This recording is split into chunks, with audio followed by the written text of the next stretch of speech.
धम्म प्रभात। बहुत बहुत साधुवाद। कल्याण हो, मंगल हो, दीर्घायु हो, सदा सुखी हो। आज हम इस वैज्ञानिक तकनीकी के माध्यम से, आधुनिक युग के संयंत्रों के माध्यम से आज हम रू हो रहे हैं और अपनी बात आप तक पहुंचाने की कोशिश कर रहे हैं।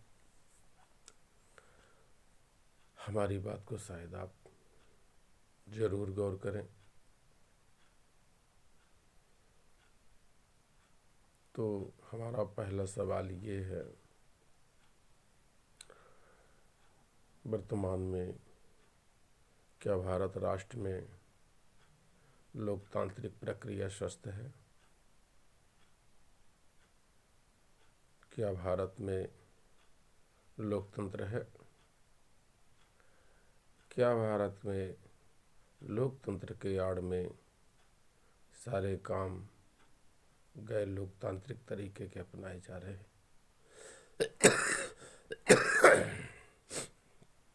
ये बात आप लोगों को जानने की आवश्यकता है। तो आप पहली बात ये जान लीजिए, भारत में लोकतंत्र नहीं है, सिर्फ कागजों में। कौन है तो क्या हो रहा है?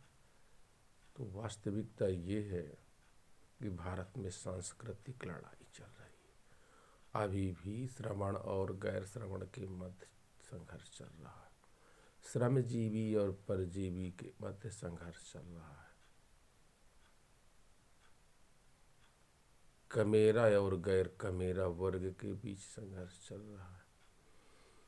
ऊंच और नीच के बीच में संघर्ष चल रहा है। ब्राह्मणवाद और गैर ब्राह्मणवाद के बीच संघर्ष चल रहा है।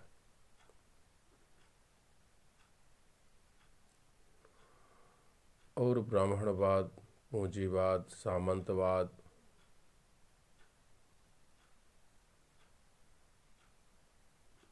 जो है भ्रष्ट नौकरशाही, भ्रष्ट लोकशाही, भ्रष्ट पॉलिटिशियन को पैदा करके समूचे राष्ट्र में कब्जा कर लिया। और यही संघर्ष अतीत के भारत को कई टुकड़ों में बिखेर कर रख दिया। अब समाधान क्या है और क्यों नहीं हो पा रहा? ओबीसी, एससी, एसटी और माइनॉरिटी वर्ग का जो पॉलिटिशियन है, जो प्रथम दर्जे का है, वह पूरी तरह से सत्ता का पालक बन चुका है, सत्ता का पालतू बन चुका है। द्वितीय वर्ग का जो नेता है, उसकी कोई औकात ही नहीं। और तृतीय वर्ग का जो नेता है, उसकी कोई सोच नहीं। और चतुर्थ वर्ग का नेता है,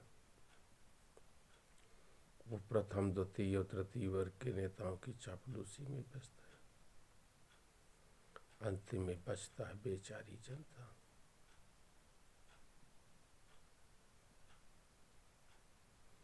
इसका समाधान क्या है? इसका समाधान ये है कि जब तक हम इलेक्शन के तरीके चेंज नहीं करेंगे, हम उन पालतू और फालतू अपने नेतृत्वकर्ताओं पर भरोसा करते रहेंगे, जिनको खुद भय लगा है कि कहीं हमको जेल में न ठूंस दें। हमने भी तो उनके साथ मिलकर के सब कुछ किया है। और जो भी एक अपवाद स्वरूप हैं, वो अपना प्रभाव नहीं पैदा कर पा रहे हैं।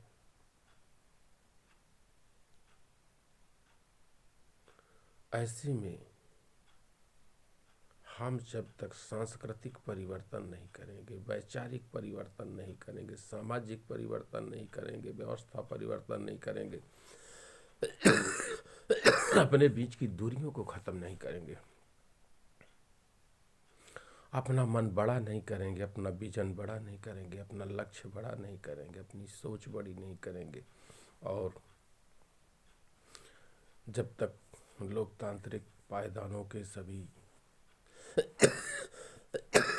कार्यपालिका, व्यवस्थापिका और मीडिया में भागीदारी नहीं निभाएंगी, तब तक कुछ होने वाला नहीं। सोए हुए जगाना आसान है, लेकिन जो सोने का बहाना बनाकर सोया हुआ है उसको जगाना कठिन है। इसलिए जो बहाना बनाकर सो रहा है उनके पीछे चलना बंद करिए।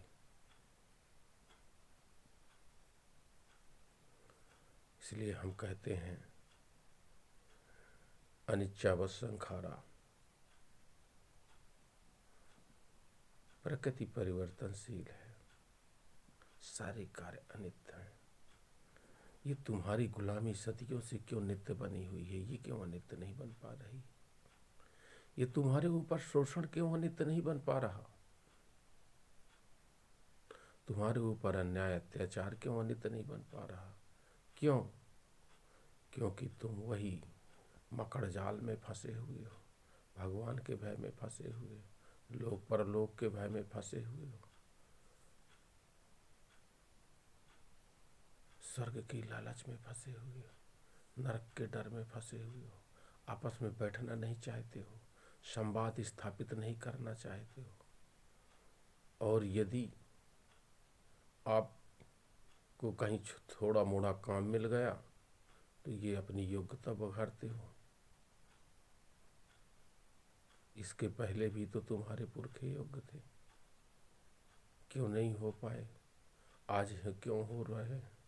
इस पर भी तुमको विचार करना चाहिए। जिन लोगों ने संघर्ष किया है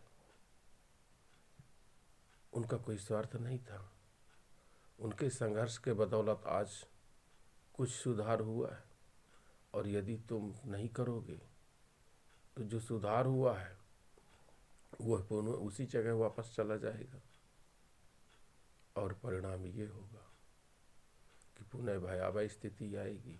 इसलिए तथागत बुद्ध ने कहा है, अत दीपो भव, अपना दीपक आप बनिए। बहुत बहुत साधुवाद। कल्याण हो, मंगल हो, दीर्घायु हो, सदा सुखी हो। आप विचार अवश्य करें।